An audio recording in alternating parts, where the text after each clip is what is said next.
Good morning, everyone. It is now 11:03 a.m. Calling the roll for the Monday, December 17th Board of Control meeting. We have Nan Baker, Dale Miller, Joe Nani serving as an alternate for Dan Brady, Present. Mike Dever, Armin Budish, Here.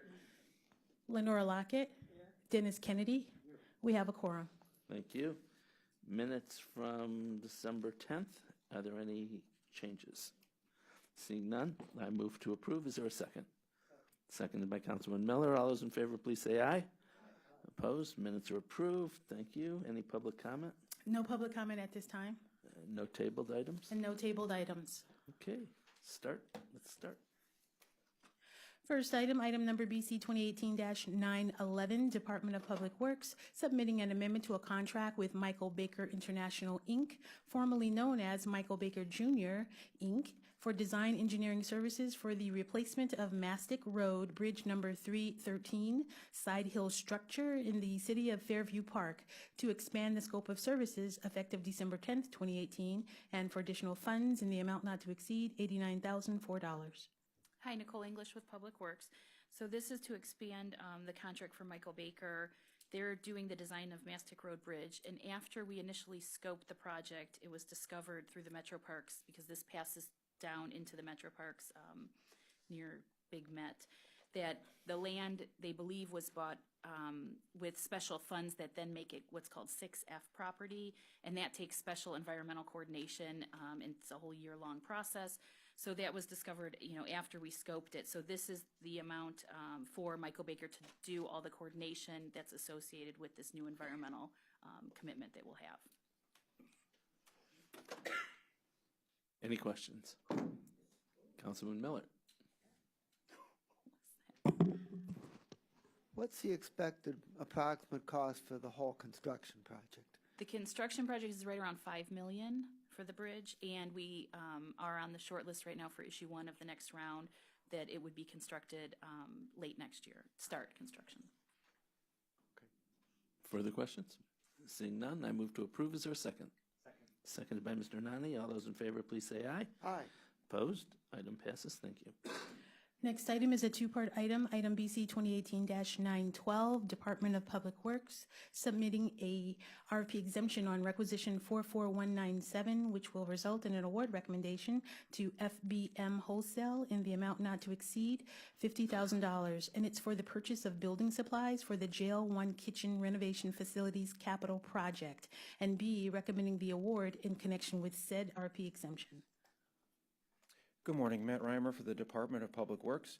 This is a supporting procurement for our capital project to convert the former Jail 1 kitchen to usable dormitory space in Jail 1. This procurement item has a lengthy procurement history. It first went out, and the reason why we're asking for an exemption is because it did go out under requisition 43544 as a formal bid on October 9th with a closing date of October 31st. No bids were received as part of that formal bid effort, and then the Public Works Department released 2 informal bid efforts through BuySpeed for the same scope, and those informal attempts only resulted in submission by the vendor being requested here, FBM Wholesale. That's the reasoning for the exemption request. This is just one of many supporting procurements on this project. This one is specifically to our needs for the carpenters for the ceiling installation materials that will go back into that space. I did have a chance to submit answers to advanced questions, and I hope that those were clarifying, but I'm happy to answer any more of your questions on this. Thank you. Any questions? Yes. Councilman Miller. What's the expected completion time for the entire project, and how many additional spaces will this create? Yes, through the chair to the councilman. Yes, March 2019 is our expected completion date. That is, however, dependent on all agencies approving all of our final completions, specifically State ODRC, City of Cleveland Building and Housing, and City of Cleveland Division of Fire, which are where all of our permitting comes from. Also, as many as 118 beds in 2 dormitories, 60 in one and 58 in the other. But again, those quantities are also determined, need to be concurred with by ODRC. But that is the design plans that are in front of them now. Is there any specific population of prisoners that would be expected to use these dormitories, or would it be the general population? I'd feel better if a sheriff's representative were to answer that, but our project assumptions are that these are low-level offenders in a programming state that are low risk. Again, I would feel better if a sheriff representative would answer that, but that's our project intent. Further questions? Councilwoman Baker. Yes, and I know this has been an ongoing project. We call it a kitchen renovation, but it's actually A conversion, Right. yes. Mhm. the items that you're asking for that, and I know in the backup materials, the word urgent has been listed a couple of times. These are urgent needs.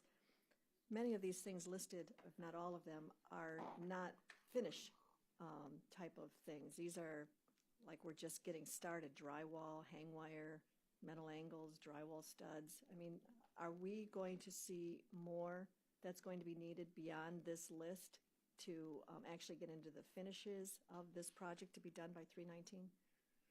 Councilwoman, to your question, certainly. We have many different types of procurement methods through departmental orders, through existing contracts, this being just one example of one that went out for bid that now we're asking for an exemption request on to cover a myriad of different trades. If I may ask, has some of this work, given that we're in the middle of this project, not starting it and not finishing it, it just seems like these are materials that you would have needed from the beginning, wouldn't it, like drywall? Well, this is certainly material up for an upcoming phase of the project when we start putting things back.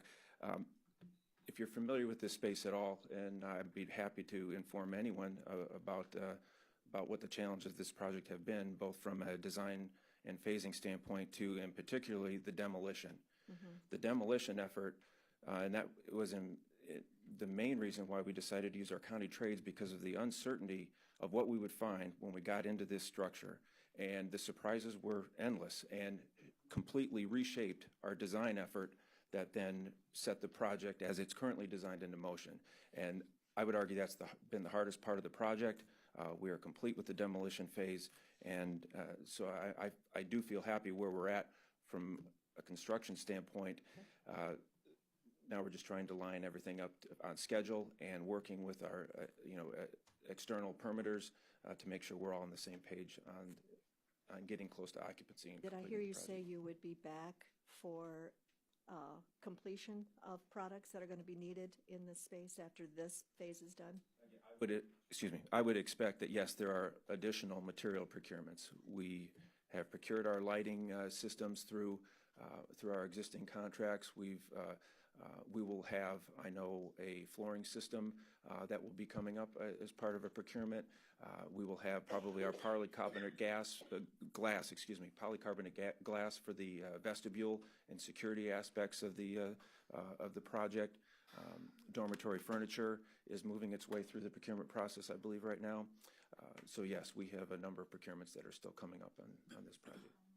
So with Councilman Miller's question about completion, is March of 19, which is 90 days away, is that complete? That means ready to go, beds are in, and will be occupied April 1st? It is achievable with support from our external partners, yes. Thank you. Thank you. Any further questions? Seeing none, I move to approve. Is there a second? Seconded, I didn't see who, by Mr. Nani. All those in favor, please say aye. Aye. Opposed? Item passes. Thank Thank you. you for your support.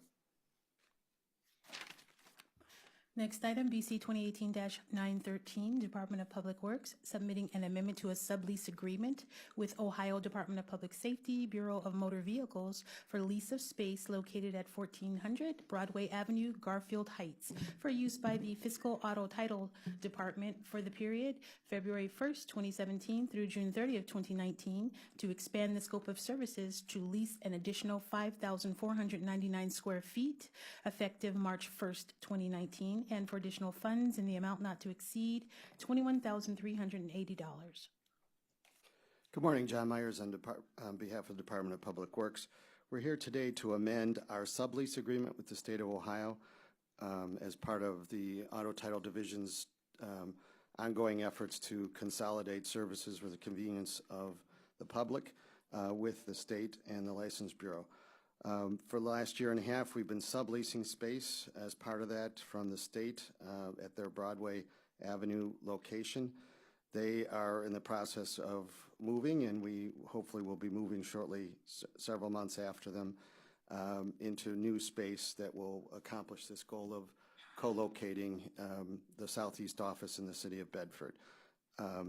As part of that, the state has asked us to assume full responsibility for the lease should they have to leave before us. So this is here to ask for permission to amend that sublease to put us in the position to fulfill the lease through its natural termination on June 30th, 2019. This is in the amount of $21,380. Thank you. Any questions? Seeing none, Councilman Miller.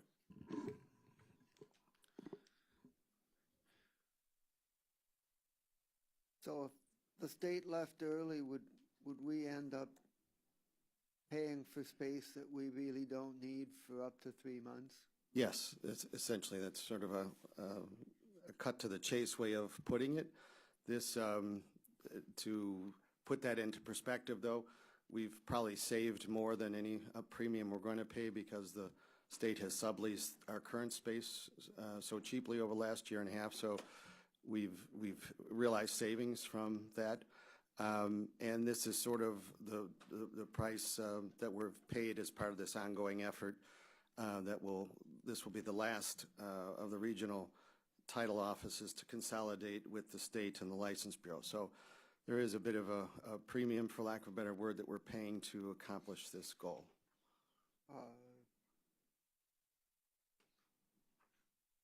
Why do we need to do this in order to make this happen? Because we could have gone off and just done our own title office, and the state has been on again, off again due to their own budget constraints, and they haven't really been able to make a commitment to doing this. And so we've sort of had it deferred until they truly had documents signed, and we didn't want to be in the position where we had in the past, where we took actions upon their plans as opposed to their definitive actions. So we have sort of waited till this was a definitive long-term commitment of theirs and the License Bureau so that we could justify investing in a long-term location for the county as well. Okay, I understand what you're trying to do. I just needed a little explanation, Sure. which was well done. Thank you. Thank you. Mr. Nani.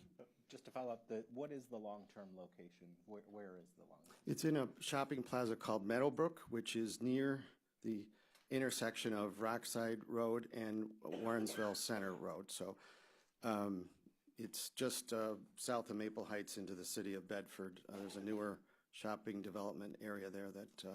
So are we going to be in a sublease agreement with the state like we are No, now? we will, like we historically have done at Parma and Golden Gate, we will be next to, but under our own separate lease. Okay, thank you. Further questions? Just to follow up on that, Mr. Chair. Mr. Dever. The lease itself for the new location, our hope is to have that before the executive or council on the January 8th meeting. I believe January 8th is the meeting Hopefully. that's coming up. So we have some documentation for the pre-meeting this Wednesday. Great. To continue to move that along. Thank you. Any other questions? Seeing none, I move to approve. Is there a second? Second. Seconded by Councilman Miller. All those in favor, please say aye. Aye. Opposed? Item passes. Thank you. Thank you. Next item, BC 2018-914, Department of Information Technology, submitting an amendment to a contract with iData Consulting Services, Inc. for maintenance and support services on the Synapse Publisher Web Content Management System. And it's for the period August 20th, 2012 through August 19th, 2019, for additional funds in the amount not to exceed $25,000. Good morning, Janelle Green, Department of Information Technology. Again, as Andrea stated, it is a contract amendment with iData, who is a sole source vendor for the support and maintenance of our current websites. We are asking for an additional funds in order to allow for the transition over into our new platform. This will cover some of the pages that are still being in the process of conversion. So this is a not to exceed contract that would carry us out to the end of the contract in August 1st of 2019. Thank you. Any questions? Councilwoman Baker. So when you speak of new platform, are you talking about the ERP? No. This is our the county websites. So the Cuyahoga County .us website. So all of those pages that are linked to that website, it's not associated with the ERP. So the Synapse will be ended. Yes. And okay, so it would take us 25,000 to convert over. Is that what you're saying? At most, it's a not to exceed. So that will factor in hourly rates from iData. So we just wanted to make sure that we were covered, so we wouldn't have to come back again for this amount. Okay, thank you. Thank you. Any other questions? Mr. Nani. What's the name of the new platform, the company? I believe it's Sitefinity. I'm not 100%, but I can get back to you on that. Do we currently have a contract with them right now? Yes. That's what Yes, we do. Okay. This is just to cover the transition. Okay. Thank you. Further questions? Seeing none, I move to approve. Is there a second? Seconded by Councilman Miller. All those in favor, please say aye. Aye. Opposed? Item passes. Thank you.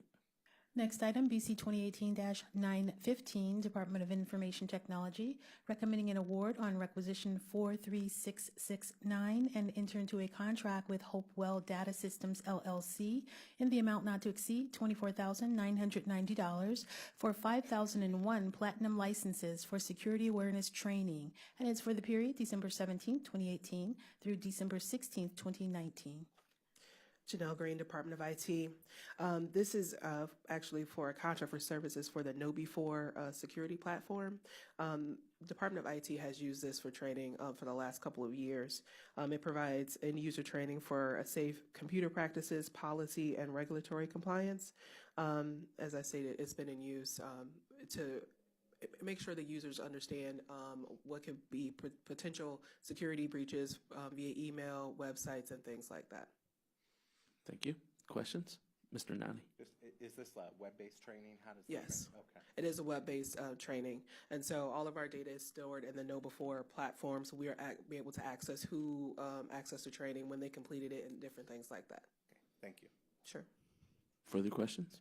Seeing none, I move to approve. Is there a second? Seconded by Mr. Dever. All those in favor, please say aye. Aye. Opposed? Item passes. Thank you. Thank you.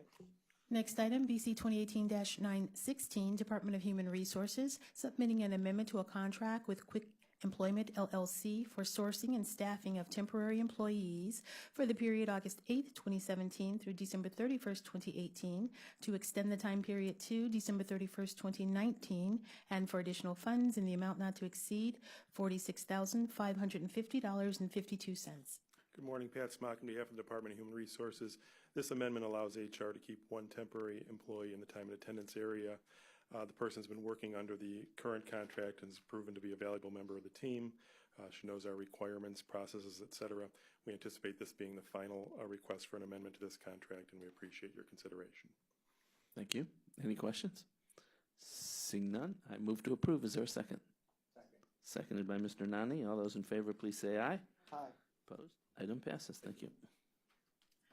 Next item, BC 2018-917, Department of,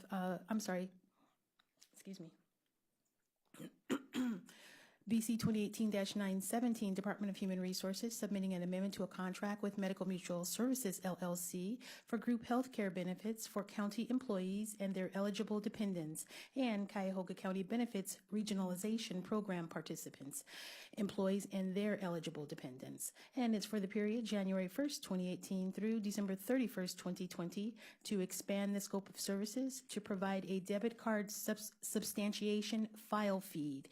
And it's to the County Flexible Spending Account Administrator. And it's effective December 17th, 2018, and for additional funds in the amount not to exceed $5,000. Good morning. Holly Woods, Department of Human Resources. So just as indicated, this is for a debit card substantiation file.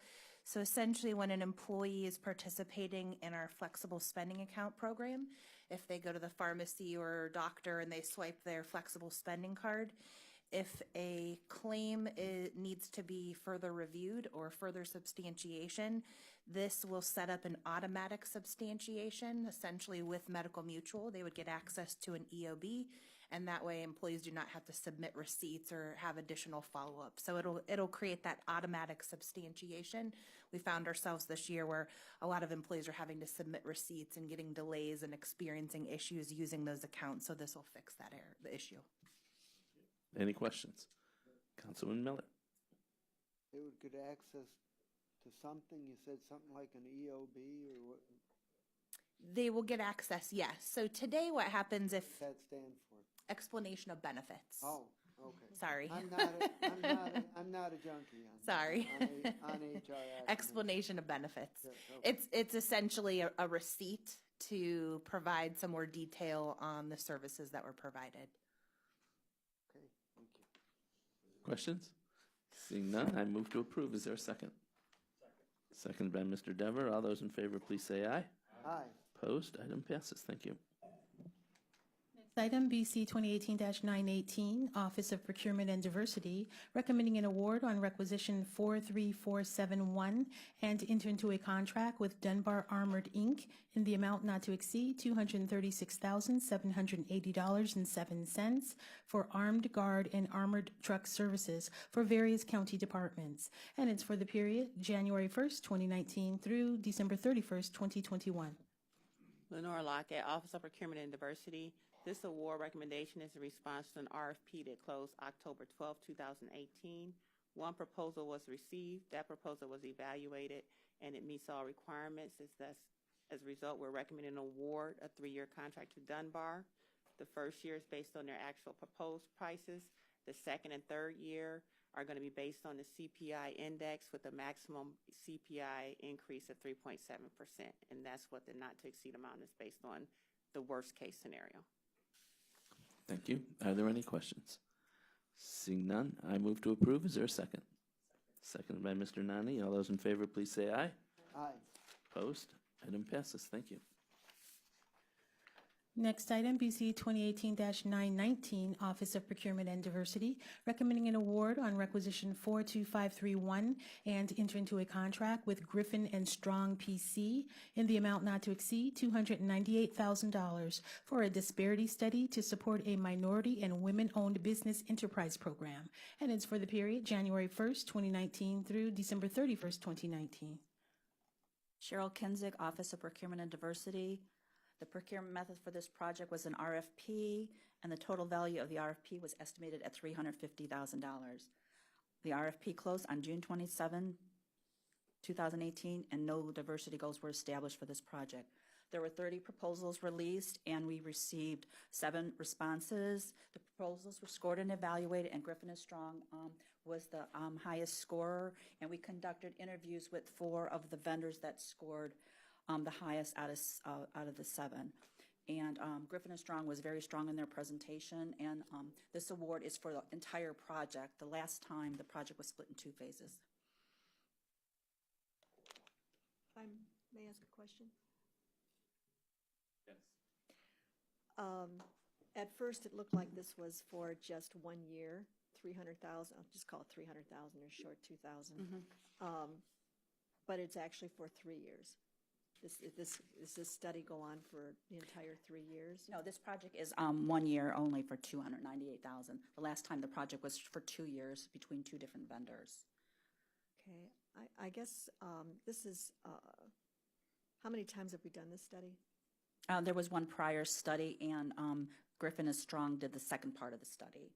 And how much was the first study? The first study was total between the two of, I believe, 187.5. No, wait, wrong. 60,000 was for the first phase, and then the second phase was 142,000. Okay, so about 200,000. Roughly. So I guess the question begs the question: why is an update to this? Because we already have now. We're not starting with 0 anymore. We have a history. My understanding is from interviewing the vendors that submitted proposals, the prior disparity study, there was a lot of inadequacies in they didn't do a lot of the analysis that should have been done, and the quantitative measures were missing. So it made it very difficult for Griffin and Strong to complete the study. And like I said, 4 vendors we had brought in, and they said that the information was lacking, and they would not even consider doing the project unless they got the whole project. So that's where we're at today. If I may, for 1 year at 300,000, that's about 25,000. What is that, a week? No, a month. No, a week. Lenore? I just wondered, that just seems excessive, that's all, for a study for 1 year, especially when we're updating from another study that was 200,000. By the same company. Yes. By the same company, yeah, it's by the same people, isn't it? Well, the first phase was done by Equant last time, and theirs was 66,000. Their proposal this time with just phase 1 was 146,000. So they actually increased their cost by over 60%. Lenore Lockett, Office of Procurement and Diversity. First, I want to say that I will be recusing myself on the actual vote for this contract, but as far as the actual procedures and need for the study, first, there's a county code that we are to do a disparity update every 5 years. Yeah. The time period that their services are being provided is in a 1-year period. However, they are looking at a 5-year period of data from the county and procurements in the county in the geographic or market area for Cuyahoga County. So the time period that they're going to complete the work is a year, but they're looking at a 5-year period. And on average, I believe even when we did the 2 phases back several years ago, that the average running cost for a disparity of this type is over $300,000, $400,000 per time, each time. If I may ask, so do we start, say, 3 years from now? I thought it said 3 years, but it's 5 years? I thought it was every 3 the code was The data we're looking at is a 5-year period. Okay. Will we see if this is done to your satisfaction and that they did a job better than the one that they did in the past? Would we be again looking at another 300,000 to update the past? I mean, are we always going to be looking at a pretty high price tag for this? Unless there's some judicial changes, the data that if the study makes recommendations on what type of racial or gender inclusion programs we can implement, it has to be based on current data. It can't be based on stale data. Usually data is considered to be stale when it's 5 years or older. Right. Well, I would certainly, hope that they would do an update, but I'm just saying starting at 0 of asking everything all over again or referring back to the last study and then update, is this still true, or has there been, we have a history now of understanding, has there been some disparities? I mean, the questions I would think would be a little different the next time around based on the history of what we've learned. That the experts will determine what will be the current requirements at that time. However, the time period that we're basing the data on is fixed. So if you did the previous study was from 2010 to 2015, and you implemented programs based on that, then you're going to look at 2016 through 2020 and the programs that you implemented to determine if something is still needed based on what occurred after those implementations. So it's always, I'm an analogy person, it's like a report card. You got straight A's last semester or last year, but you still have to this year do this another year of classwork to determine, are you still progressing? Just one final, the work that was done by Griffith and Strong, who did it last time, for what did you say, 142,000? Were they the 142,000? For phase 2. That was the contract. That's the contract value, yes. Yes. Were we satisfied with their work when they, we're hiring them again now to do the entire study. Were we satisfied with their part of the work back 3 years ago? Lenore Lockett, again, yes, they presented a report. It was presented to council. It was presented to the prior administration and programs were implemented. We just implemented the MBE program, WBE program. So there must have been a decision that there was legal defense, the information presented was legally defensible, and we implemented programs. Okay. I don't know what else to.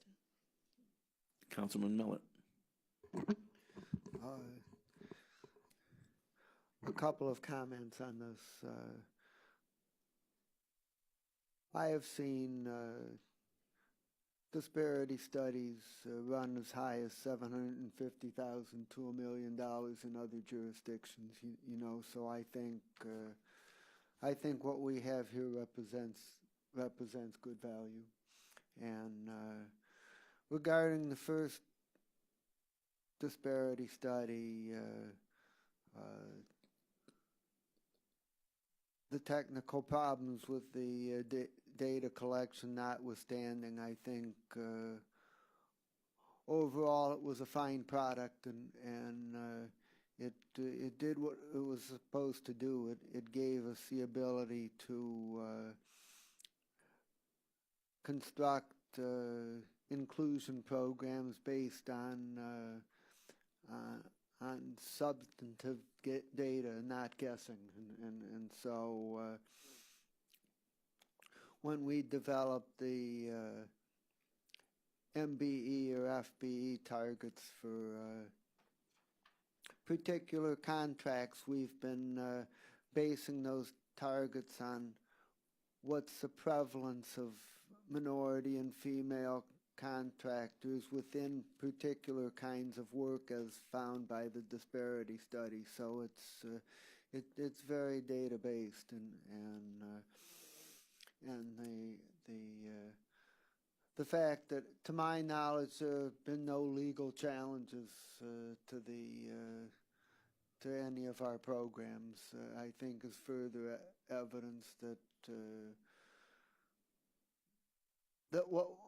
what we did with the first disparity study was successful, and hopefully the second one can even be better, and we can get good information on where we've made progress and where we might try to go for further improvement. Thank you. Mr. Nani. Just one follow-up. To be clear, I understand we're looking at a 5-year period going back. How often are we required to do these? That's, I just wanted, is it every 3 years? According, is there something in the, I thought there was something in the code that had a requirement. I would have to confirm. I thought it was. It was 5? It's 5. Oh, it is It's 5. 5. Okay, I just Yeah. wanted, there was 2 numbers discussed. I want to clarify. Okay, thank you. Further questions? Councilwoman Baker. On the, just for clarity, on the item detail, it said the project will occur approximately every 3 years. So what does that mean, if it's every 5? Or is that an error? Don't know. That's on page 35.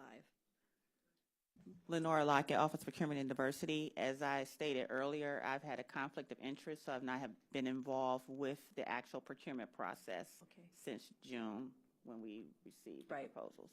So I can't speak on the details. Okay, so it looks like it's an error. Okay. Rich Opry from the Office of Procurement and Diversity. I'm the purchasing manager. What we would want to do is comply with the county code, and as I understand it, it's a 5-year period of time. So if there's a 3-year period of time listed, that would be an error. So whatever we do, we'd want to comply with the county code.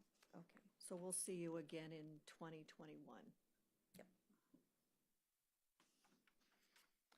All right. Further questions? Seeing none, I move to approve. Is there a second? Seconded by Councilman Miller. All those in favor, please say aye. Opposed? Item passes. Thank you. And one recusal.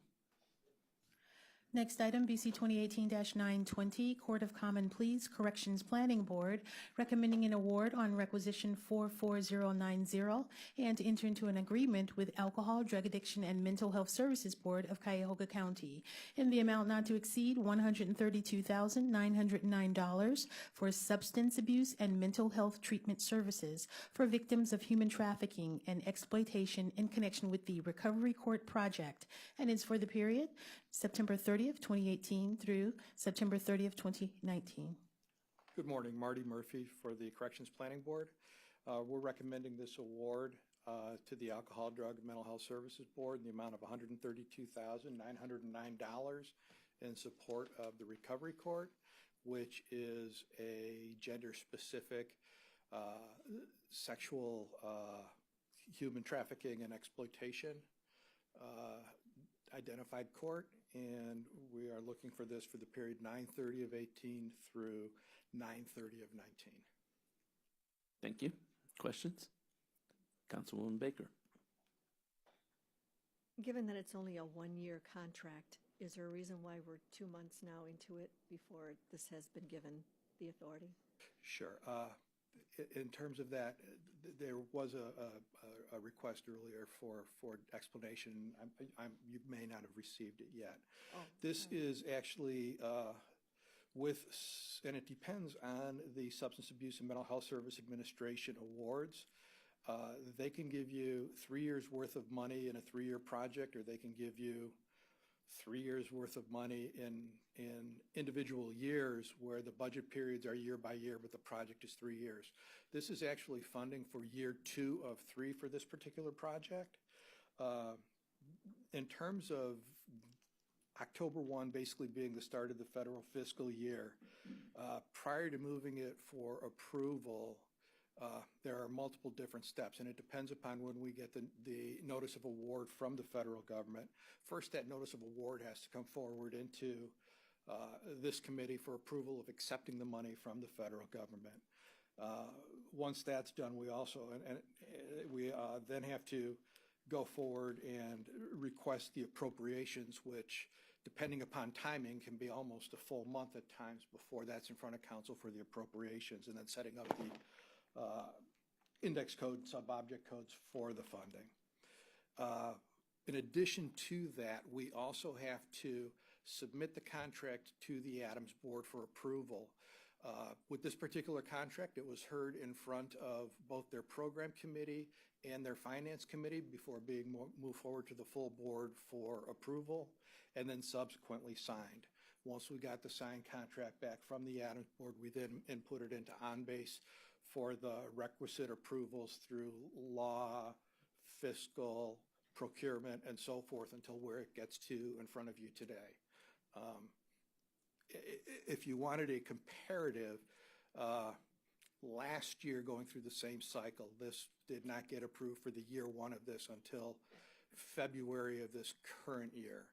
And a chunk of that is kind of dependent on the federal government. We have another one, exact same time frame, that will be coming to you for in January.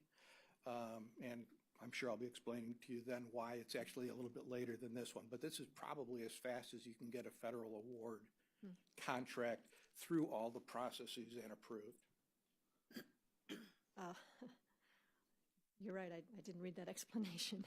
That's better to hear it, I think, firsthand. So are we the last of the food chain to get this? For any of these contracts, you're the last of the food chain, yes. Okay. You're the first and the last, actually. Okay. And of course, there's no starting any sooner to get it sooner. I mean, these... That'll be an explanation on the next one, where we got a preliminary notice of award. There were conditions involved. It was delayed a few weeks because there were conditions. We got those conditions removed. We've already accepted the award. We would not go forward with any contracts, though, until we had a clean award. So it depends on the award in terms of faster or how we could do it otherwise. It's really in terms of having your ducks in a row and making sure that you have the funding from the feds, the approval from whomever you're going through for this, and then the final award. And every entity that we contract with is a little bit different in how they do their process. Given the seriousness of this, has services been given, or is everyone, is there a waiting period for those that have provided services? Services are ongoing, and it was seamless through year 1 and year 2. As I said, the budget periods by the feds are on the federal budget year for this particular award. However, the project period begins at the beginning of year 1 and ends at the end of year 3. So we do not cease and desist services in between the paperwork piece of this. Okay. What we don't do is we do not sign anything off or do any reimbursements until this process is completed. So right now, if you look at it in good faith, we owe our providers for, so far we've received our October invoices. We should be getting our November ones no later than today. Okay. And so we'll be about 2 months behind by the time the checks actually get cut. Thank you. Thank you. Further questions? Seeing none, I move to approve. Is there a second? Second. Seconded by Councilwoman Baker. All those in favor, please say aye. Aye. Opposed? Item passes. Thank you. Much. Next item, BC 2018-921, Court of Common Pleas, Juvenile Court Division, submitting an amendment to a contract with Court Smart Digital Systems, Inc. for audio and visual recording system maintenance and support services. And it's for the period January 1st, 2013 through December 31st, 2018, to extend the time period to December 31st, 2019, and for additional funds in the amount not to exceed $98,644.52. Good morning, Sarah Baker with Juvenile Court. This is just our annual amendment to our Court Smart contract. It's just for maintenance and support of our current system. There's going to be no hardware purchased under this. We actually just refreshed a lot of our servers and recording equipment last year under that term. So this is just for the maintenance and support. Thank you. Questions? Seeing none, I move to approve. Is there a second? Seconded by Mr. Nani. All those in favor, please say aye. Aye. Opposed? Item passes. Thank you. Thank you. MBC 2018-922, Department of Public Safety and Justice Services, on behalf of the Sheriff's Department, recommending an award on requisition 42125 and enter into a sole source contract with Securus Technologies, Inc. in the amount not to exceed $33,250. And it's for assessment, development, testing, and maintenance of a software interface between the Sheriff's Department jail management system and the Criminal Justice Information Sharing Data Warehouse. And it's for the period December 17th, 2018 through December 16th, 2023. Good morning, Mary Beth Vaughn from Public Safety. Securus is the jail management system being implemented for the Sheriff's Office. This interface will make available data that's in the new jail management system, arrest information, dates, booking photos, and that, available to all law enforcement in the Cuyahoga County via the data warehouse. The exemption is needed because, this is being done sole source because Securus will be mapping its data in its proprietary system to the data warehouse. Thank you. Any questions? Seeing none, I move to approve. Is there a second? Seconded by Mr. Dever. All those in favor, please say aye. Aye. Opposed? Item passes. Thank you. Next item is a two-part item. Item number BC 2018-923, Sheriff's Department. A, submitting an RFP exemption on requisition 44414, which will result in an award recommendation to American Correctional Association in the amount not to exceed $38,570 for security assessment services for the period December 17, 2018 through December 16, 2019. And B, recommending the award in connection with said RFP exemption. Sorry, this is for the I have the draft contract. Our printers weren't working, so this is the ACA one, not the. Okay. Yep, this is Laura Sims for the Sheriff's Department. We're recommending a contract with the American Corrections Association to look at security services within jail and provide us a recommendation for improvements. Thank you. Are there any questions? Councilwoman Baker. Okay, so of course this is pretty important recommendation award that you're asking. I guess I was a little surprised that it was $38,000, that I thought it would be more, given the extent of the assessment that we are anticipating. So are you comfortable with, first of all, the amount of work that they're going to be providing for $38,000? Yes. The American Corrections Association, this is like not a new thing to them. They do this all the time. They actually have, people who this is kind of their regular thing. And so for them to be able to come in and do this, it's not like somebody who doesn't understand how the system works or where to look or that kind of a thing. So they'll be able to actually come in and hone in on specific things that they already know that they need to look for. Plus, they have the documentation from the other reports that have been out there that they can review as well. So no, we don't anticipate that it's going to take any more than what we've anticipated so far, and are comfortable with the amount as well. There will be other contracts and other costs coming forward to make sure that you're Okay. satisfied that there's a lot of money because it's going to have to be spent. Well, I'm not one to want to spend money, but in this particular case, I just thought that seemed rather low for the amount of work that I think is coming from the explanation of what it is that they're going to be doing. In your explanation here of it's taking 1 year, but we guess it will take about 2 to 3 months. Given the urgency of this, do you have any, maybe a little more definitive of a priority of what they're hopefully will accomplish in the first 3 months of this contract, and that we aren't going to be strung out for 12 months before we get an answer as to what they're suggesting needs to be? No, as a matter of fact, within the contract that we're writing up, there are very specific phases that are in there that will have dates associated with them so that they'll be required to meet deliverables on X dates within the contract. I don't know the exact dates of the contract yet because has been negotiated with legal at the moment, but I do know that this is a priority so that we're trying to get it implemented as soon as possible. And the contract will hold them to the fire to provide those things within the phase periods. If I may, are you comfortable with the first phase, which I would think would be the most important phase, that they are targeting what you believe should be targeted and not waiting until the last phase before we really see some improvements suggested? Yes, as a matter of fact, well, there's two parts to that. We can provide suggestions for them on things that we want them to take a look at specifically. However, we also want them to be unbiased when they come in and take a look at it, as an outside person for it. And we don't want to particularly lead them in any specific direction because we don't want to corrupt the integrity of the data. However, there is that information out there that's available, and particularly they'll be using the Marshall's report, I think, as a guide as well to look at some things. If I may, I guess I'm asking that are you satisfied? You said that there's a list of priorities that are in the contract that are very specific. Well, are you satisfied with the initial, what they're saying that they will be providing us in the first 3 months of this contract? Yes. That's kind of the discovery phase of the contract, and this is where we'll be getting information from them on issues that they're finding, and they will be providing those to us as that goes along, and then part of that will be used as the report as well. Now, we haven't been sitting idly by and not doing anything either. Right, I understand that. Since this has come out, we've been already making changes and improvements and things like that.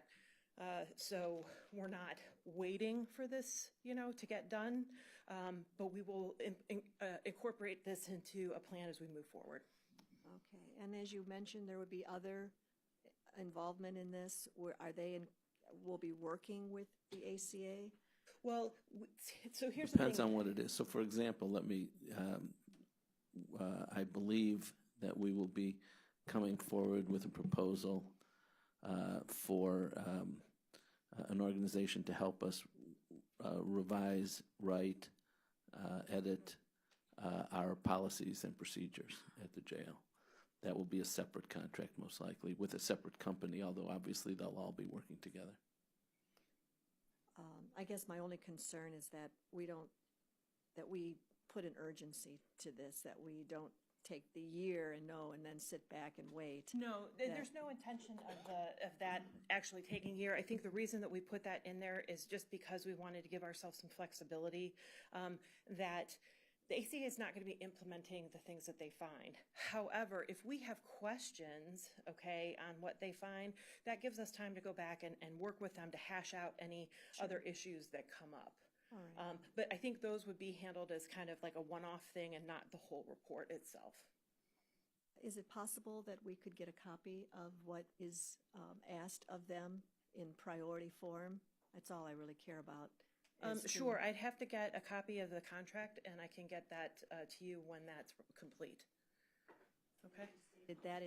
They are specific of when those completions will be done by date? There's phases in there, phase 1 and phase 2 of the contract, and there'll be dates around the phases of when those are required, and it has deliverables in there. And so deliverable 1 is due within phase, and phase is this period of time. Okay, I'd appreciate that. Just keep us on task. Sure. Thank you. Further questions? Councilman Miller. To what extent is what we're asking the ACA to do is to provide additional information as to what the current state of affairs is in the jail? And to what extent is their mandate to provide us recommendations as to how things should be corrected? I'm sorry, I don't understand exactly what you're asking. I would say it's largely recommendations. This is the roadmap.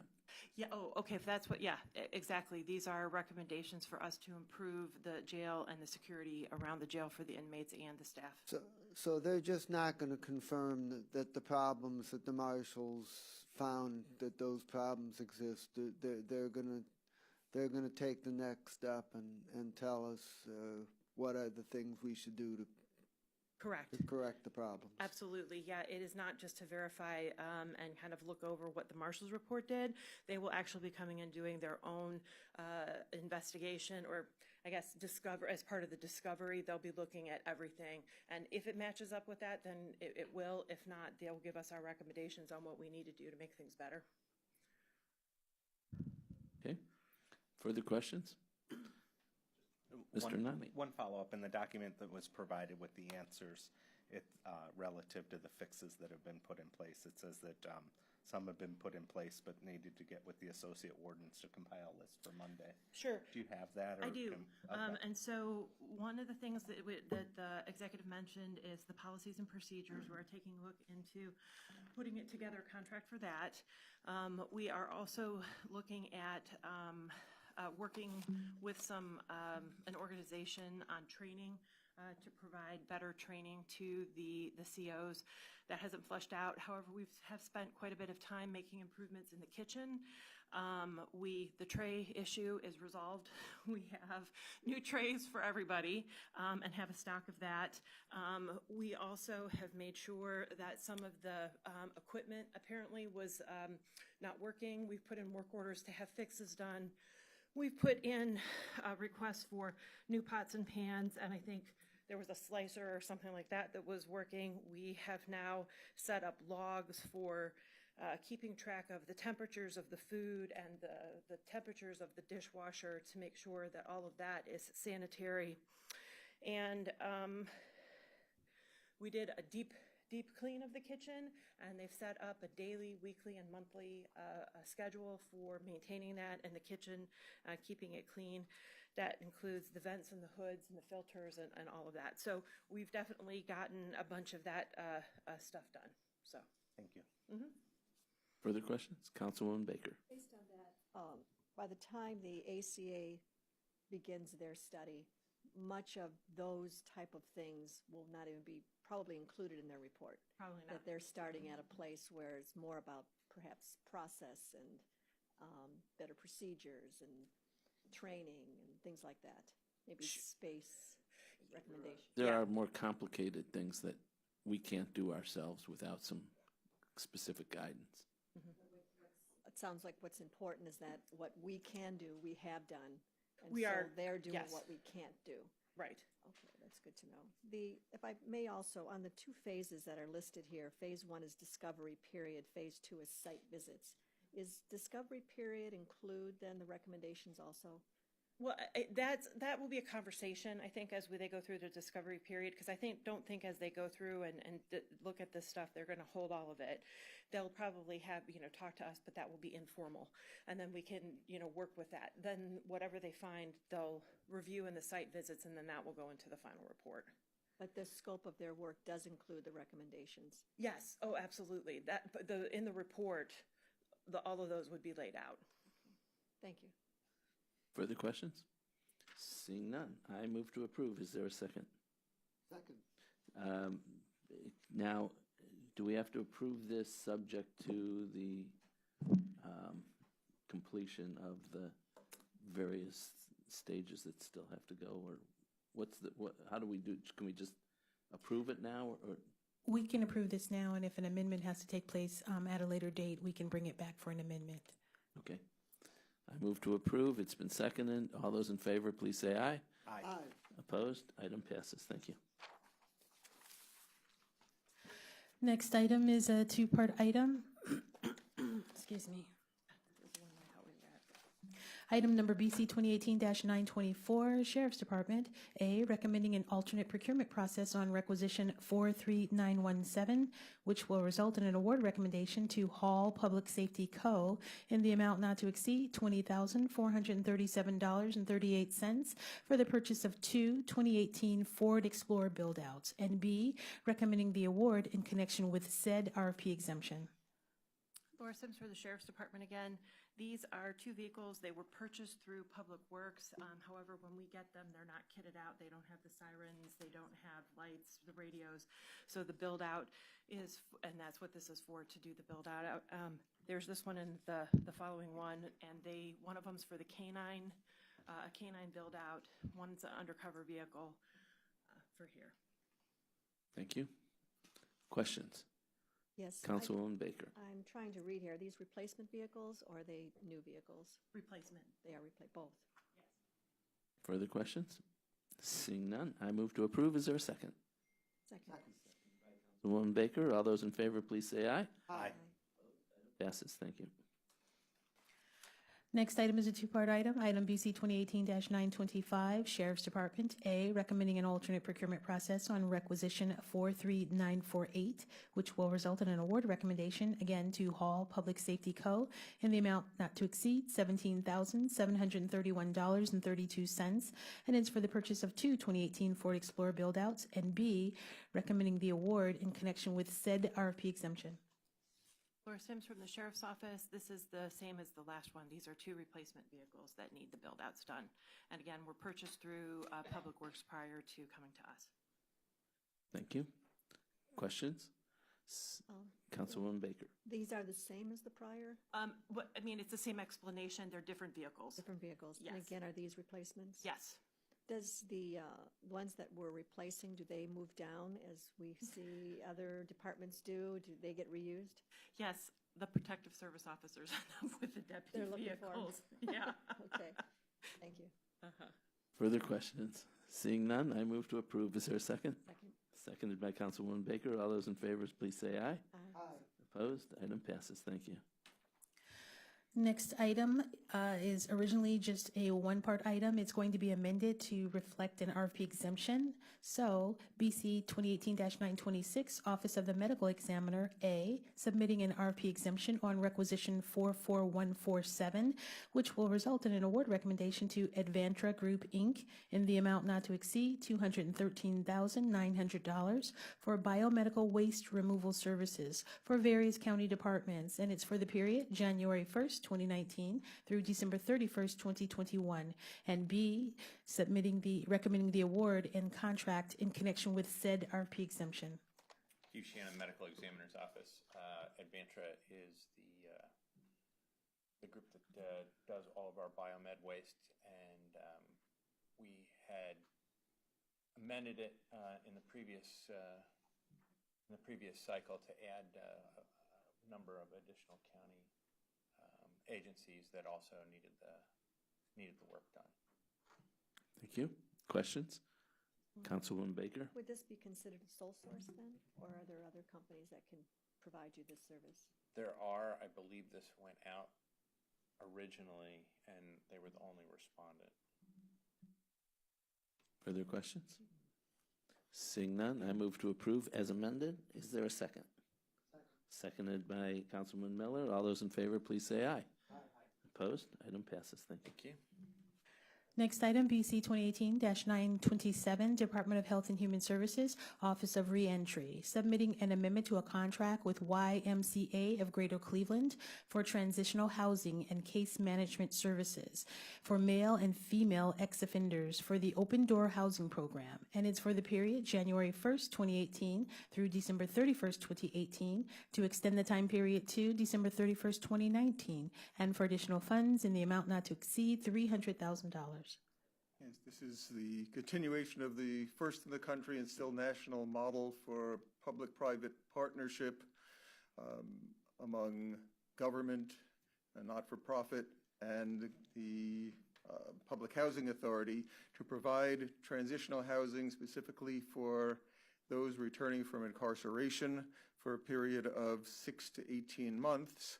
And what makes the program really unique is that upon successful completion, participants are given priority for permanent CMHA housing. The contract is awarded on the basis of a competitive RFP process, with it being the RFP is calling for a 1-year contract with an option for 2 1-year extensions. This is the first extension that we are asking for. Thank you. Questions? Councilwoman Baker. So is the 300,000, was that the amount? Speak a little louder, my hearing is. Oh, is the 300,000 from the last time? Was that 300? So each time is it 300,000 every year? So the next 2 years will be another 300. This contract is the extension for 1 year, and we would expect, if they continue to perform, that we would go for another extension. It's for a minimum of 45 people. They have a capacity for 45 people. So if they are there for 6 months, then we would expect a total of 90, but it's anywhere between 45 and 90. There's 2 floors. It's the CMHA Stoke Small facility, 1 for men and 1 for women. So for the total amount will be approximately 1.2 million if you take the 300,000 times the number of years that you're able to extend. Is that right? Further questions? Seeing none, I move to approve. Is there a second? Seconded by Mr. Nani. All those in favor, please say aye. Aye. Opposed? Passes. Thank you. Next item, BC 2018-928, Department of Health and Human Services, Office of Reentry, submitting an amendment to a contract with Lutheran Metropolitan Ministry for the Chopping for Change Women's Reentry Program in connection with the Northeast Reintegration Center. And it's for the period November 1st, 2015 through December 31st, 2018, to extend the time period to December 31st, 2019, and for additional funds in the amount not to exceed $185,000. Yes, Fred Bolton with the Office of Reentry. Again, this is a contract that was procured through a competitive RFP process with options for amendments. This would be the second amendment to that contract. Again, this is a very unique program, the first in the state, where women at the Northeast Rehabilitation Center are brought to LMM, Lutheran Metropolitan Ministries, to get job training and other services in the culinary arts and get actual work experience so that they will have a greater chance of being employable. They also operate the cafe at Virgil Brown Building, and the money that they earn from that they can put into a bank account pre-release so that they will have funds to assist them when they start. This is an extension of the Central Kitchen, which was started with the Office of Reentry as a social enterprise, which is that part is self-sufficient. This is the program specifically for incarcerated women. Thank you. Questions? Councilwoman Baker. It's a great program, so thank you for your work on this. It's a good program. I'm just asking about the dates. So this has been a 4-year program so far. Were they amended every year, or was that a 4-year contract? This is an ongoing program. Okay. So this is the 3rd year, and based on budget considerations and, again, performance, we would probably, most likely issue a new RFP for the following year. For 2020? Mhm.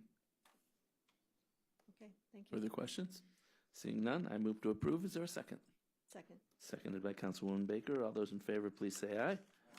Opposed? Item passes. Thank you.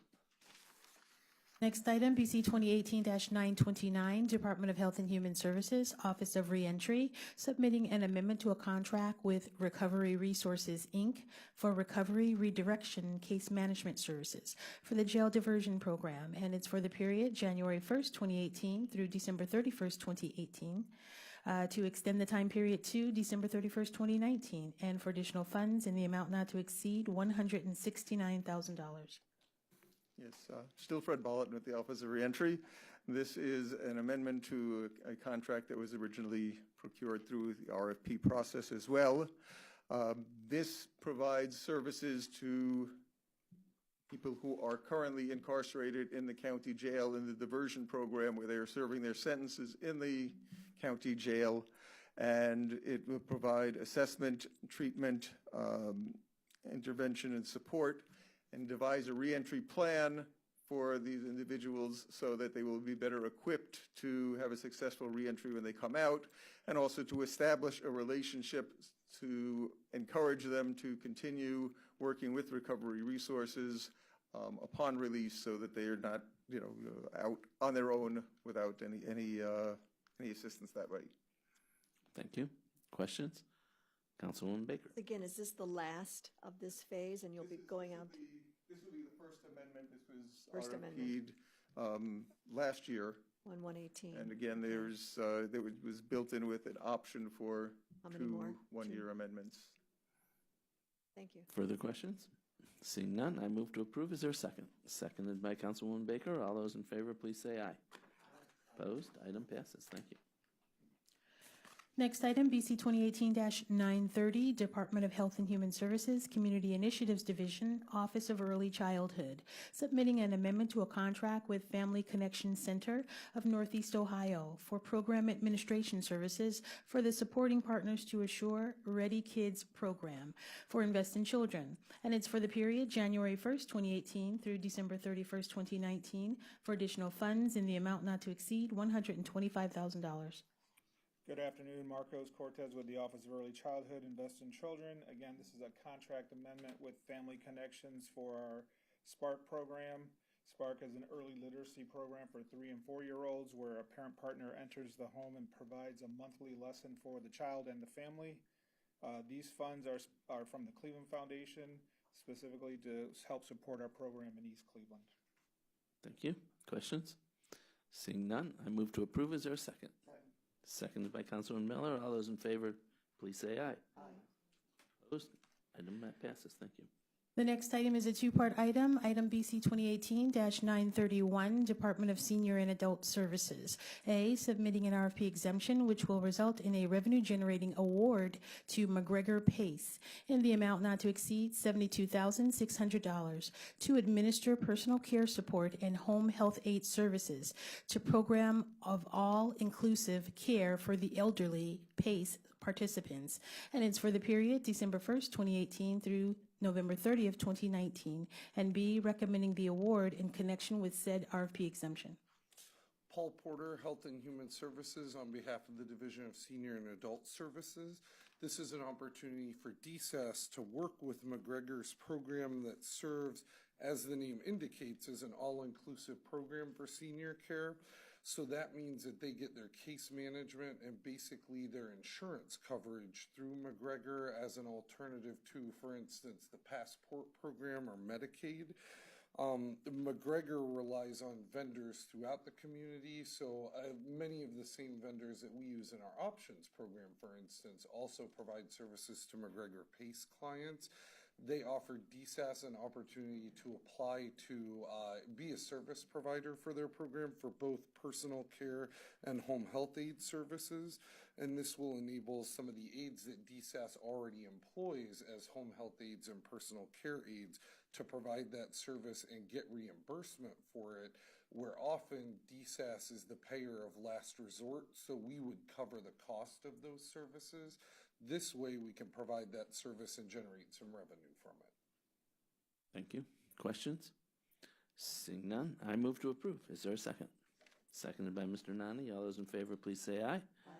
Opposed? Item passes. Thank you. We're We're moving the on to exemptions. exemptions. Item BC 2018-932, Department of Public Works, recommending to amend board approval number BC 2017-811, dated November 13, 2017, which authorized an alternative procurement process that resulted in award recommendations to factory authorized dealers for vehicle and equipment repairs for parts and services. And it was for the period March 24th, 2016 through March 23rd, 2020. They now would like to change the amount not to exceed from $900,000 to $1,350,000. Mike Chambers of Public Works, we're asking to add an additional $450,000 to our factory authorized program. Hopefully in the future, we're going to try and reduce some of this through our master contracts. We've started submitting them to OPD. But for right now, this is the program where, if a Ford truck breaks down, we go to the Ford dealer to get the parts. And it obviously helps get the equipment back into service quicker. Thank you. Any questions? Seeing none, I move to approve. Is there a second? Seconded by Councilman Miller. All those in favor, please say aye. Opposed? Item passes. Thank you. Next item, BC 2018-933, Department of Health and Human Services, Community Initiatives Division, Family and Children First Council, recommending an alternative procurement process which will result in award recommendations to various providers in the total amount not to exceed $407,897, and it's for implementation of the Family Centered Services and Supports Wraparound Program for the period July 1st, 2018 through June 30th, 2019. Good afternoon, Kathleen Johnson from Family and Children First Council. The Family Center Services and Supports is a wraparound program that our office receives every year from the state. It includes state and federal dollars, and it's to help help families get WRAP services for non-Medicaid billable programs. These are the department orders you'll see, like for camp, for the YMCA, from the MRDD, home modification programs, adoptive bikes, and what have you. We pay for summer camps, we pay for respite. In addition to our usual alternative procurement that we're asking for, this year we are asking to pay all of the office voucher, all of the invoices on the office vouchers to cut down on the time from the processing from the border control. We've had up to 3 months in delay in payment of services to some of our vendors, and they have stated that they may not participate in the program, but they provide a very specific service to the children because they can't wait 3 months to get a payment because of our billing cycle. So we are asking for that. I'm sorry, Lenore. Lenore Lockett, Office of Procurement and Diversity. Instead of the office vouchers, we decided to do DOs that will not require the additional board approval. Okay, so I used the wrong terminology. I apologize. Are there any questions?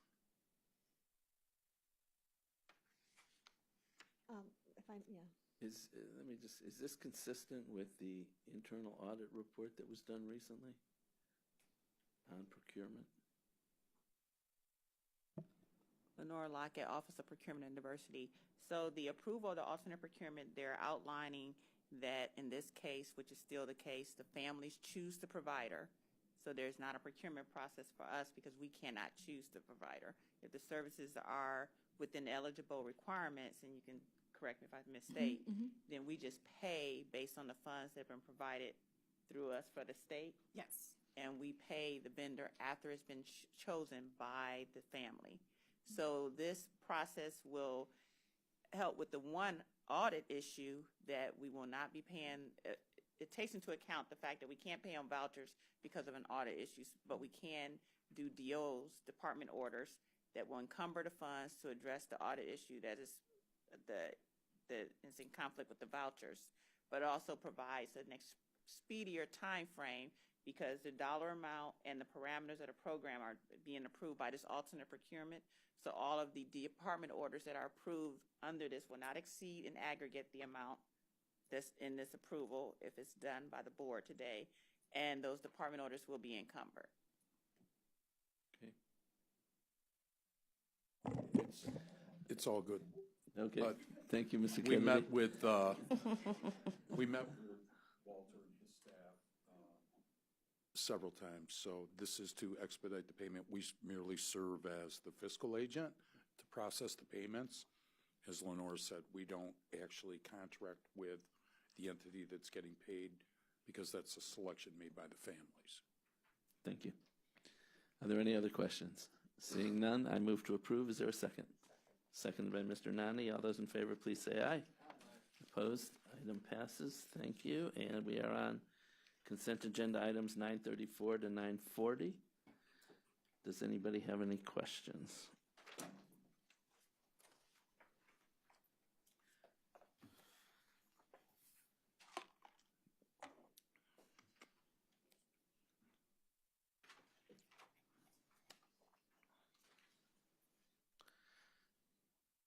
Last call. Councilwoman Baker. Waiting for the, Yep. all right, so a couple of them. On BC 2018-937, the 100,000 for the, let's see here. Yes, this is for the radio. I have to look at the backup here. The backup says that these are for the radios. So is this an ongoing purchase? Have we already purchased radios? How many have we purchased for this This is for group? the Justice Assistance Grant? Yes. $100,000. This is actually approval for the grant. Okay. Not for the purchase. The grant, this is to accept $100,000. When we put in the application, we applied to be able to use the funding to purchase radios. So once the contract gets signed, because Cleveland's the fiduciary agent, once that gets signed with them, then we will start the procurement process for the radios. Is this the first time then that we have asked for the ability to use the 100,000? Yes. First time? No. This is This is the first time we've asked to use the 100,000 for radios. Right. This is an annual grant that comes through, and we use it for a variety of purposes. Yes. Okay. But last year we used it for the body cameras. This year we'll use them for the radios. If I may, so even though this began in 2016 of October, we're now in December of 2018. Yeah, This is still the first time? Yes, it is. And unfortunately, so the problem with this particular grant is that the applicant agency is the city of Cleveland.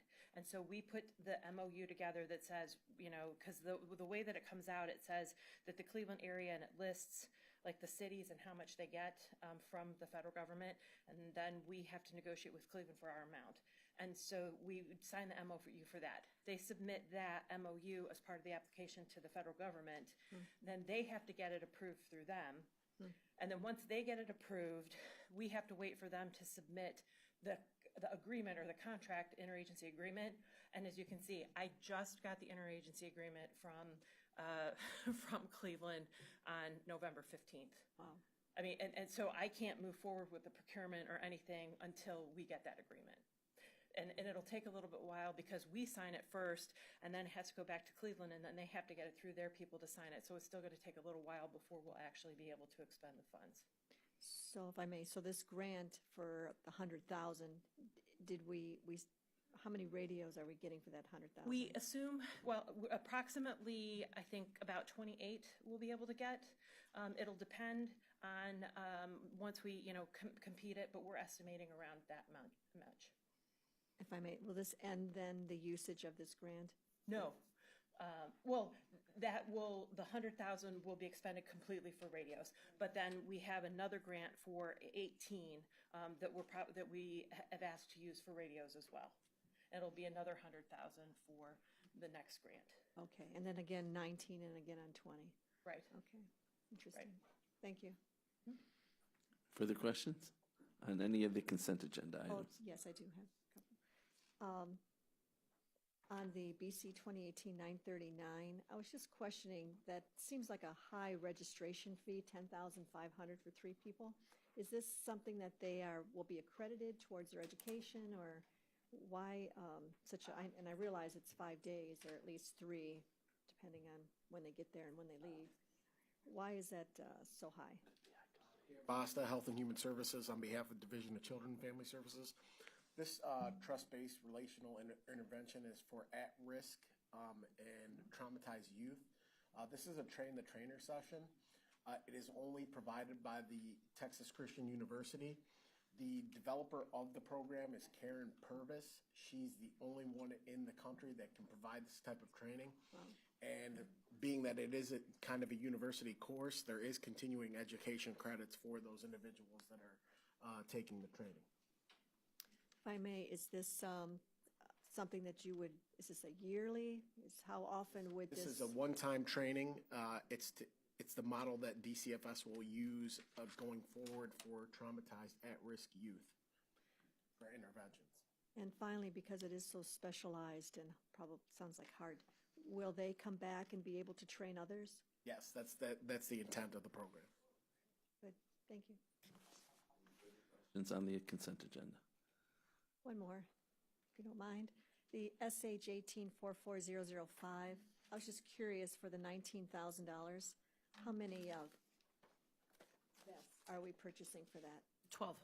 And are those in addition to those we already have, or are they replacing old? They're replacing old ones. The vests only have a shelf life of every 5 years, and we're required to replace them. And so these vests are specifically for the SWAT team. They have a different kind of caliber that they need than other vests. So this will finish. We were able to purchase some under another grant for the SWAT team. There's 19, so we purchased 7 under a grant, and then with this, that'll complete all the SWAT having new vests. That was my next question, is were there grants involved in some of the purchasing of this? Yes. And how many did you say for the 19,000? How many? 12. 12. Thank you. Further questions on the consent agenda items? Seeing none, I move to approve the consent agenda items. Is there a second? Second. Seconded by Mr. Nani. All those in favor, please say aye. Aye. Opposed? The consent agenda items are approved. And now we have some new business. Yes, we do. We have 3 additional items. We have 2 additional items and 1 mission-critical item.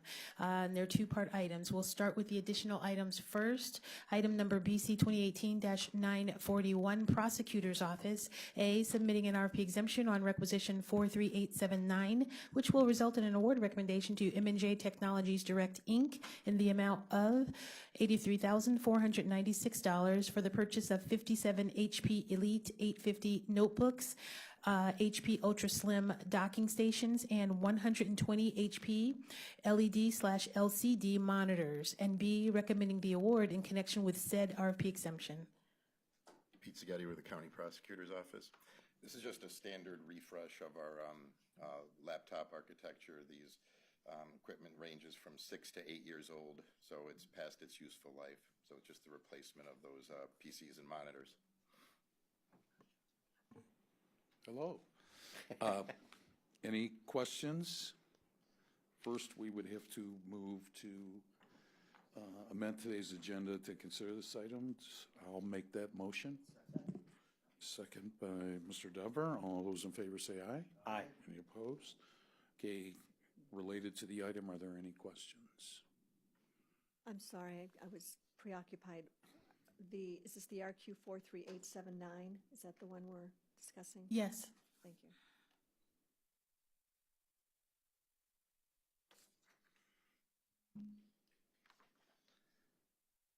I'll ask a question. Okay. Mr. Nani. Do you already have these, or they're ordering them now? Do you know how long? I'm just curious how long it takes to get these things. It's in the process of being ordered, so I'm hopeful that they would be here within a 2-month time frame. Oh.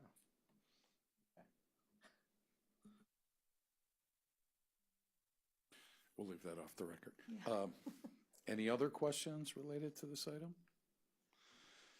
Hearing none, I'll make a motion for approval. Do we have a second? Second by Mr. Nani. All those in favor, please say aye. Aye. Any opposed? The item's approved. Thank you. Next item is BC 2018-942. Again, the prosecutor's office. It's a two-part item. A, submitting an RFP exemption on requisition 43755, which will result in an award recommendation to, again, M&J Technologies Direct, Inc. in the amount of $17,488 for the purchase of one HP Store Virtual 3200 appliance with a 5-year extended warranty and 24 HPE hard drives. And B, recommending the award in connection with said RP exemption. Again, Pete Seghetti, Prosecutor's Office. This is just an expansion of our existing storage infrastructure. There are 2 appliances that are currently in this system, and we're just adding one additional appliance to increase its storage capacity. I move to add this item to the agenda. Motion was made to move and seconded by Mr. Dever. All those in favor say aye. Aye. Any opposed? Okay, the item is added to the agenda. Do we have any questions on this particular potential purchase? Hearing none, I will move to approve. Do I have a second? Second. Second by Councilman Miller. All those in favor say aye. Aye. Any opposed? The item is approved. Thank you. Thank you. The next item is a mission-critical item from the Department of Public Works, recommending an award on requisition 4448 to the Plain Dealer in the amount not to exceed $800,000 for a legal ad for an airport RFP. I think it's $800. I'm sorry, $800, I'm sorry. That'd be a pretty expensive ad. Sorry. What did they say? Mike Chambers, Public Works. This is more of a time-sensitive item. At no fault of anyone in OPD, it was sent in Public Works. We knew this project was coming. Unfortunately, it didn't get over to our fiscal office in time. So we did authorize last week for OPD to go ahead and advertise in the Plain Dealer, and we're presenting this today. Move to add the item to the agenda. Moved by Councilman Miller, second by Mr. Denver. All those in favor say aye. Aye. Any questions on this item? Move to approve. Approval moved by Councilman Miller, second by Mr. Denver. All those in favor say aye. Aye. Any opposed? The item is approved. Thank you. Any other business? No other business. I just wanted to make a comment that the following Board of Control meetings, December 24th and December 31st, have been canceled, and the next scheduled Board of Control meeting will take place on Monday, January 7th, 2019. Okay. With that, I have no objection. a happy holiday season, and thanks for all the work on the Board of Control in 2018. Thank you.